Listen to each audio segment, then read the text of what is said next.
Usap-usapan ngayon ang posibilidad ng reunion movie ni na Daniel Padilla at Catherine Bernardo o mas kilala bilang Katniel. Ayon sa mga lumulutang na ulat at chismis sa entertainment circle, si Direk Cathy Garcia Sampana umano ang naatasang kumbinsihin si Catherine para sa muling makasama si Daniel sa iisang pelikula.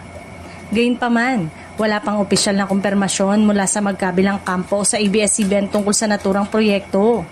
Sinasabing mas madali umanong mahikayat si Daniel na tanggapin ang reunion project, habang si Catherine naman ay tila mas pinipiling maghinay-hinay sa kanyang showbiz commitments. Ang huling pelikulang pinagsamahan ng dalawa ay ang The House of Us noong 2018, habang ang Too Good to be True naman ang huli nilang teleserye bilang Tambalan. Ayon pa sa mga ulat, matagal ding natapos ang taping ng seryeng Someone Somebody ni na Catherine, James Reid at Ma Salvador.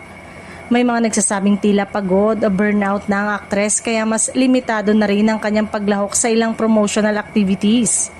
Gayunpaman, wala pang pahayag si Catherine upang kumpirmahin ang mga naturang obserbasyon. Samantala, si Daniel naman ay sinasabing mas nakatutok ngayon sa pagnenegosyo. Ayon sa mga ulat, nagsisimula na umano siyang magtayo ng sariling kumpanya at naghahanap ng mga property na maaaring pag-investan.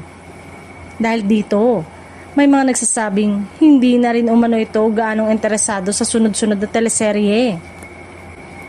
Pagdating naman sa kanilang personal na buhay, nananatiling pribado ang mga usapin tungkol sa kanilang mga relasyon. Mahalagang tandaan na ang mga impormasyong ito ay nananatiling bahagi ng mga ulat at hindi pa opisyal na kinukumpirma ng mga taong sangkot. Habang marami pa rin tagahangang umaasang muling mapapanood ang Katniel sa iisang proyekto, nananatiling haka-haka pa lamang lahat sa ngayon hanggat walang opisyal na anunsyo mula sa kanilang management o sa network. Mas mainam na hintayin ang kumpirmadong impormasyon bago ito ituring na tiyak na mangyayari.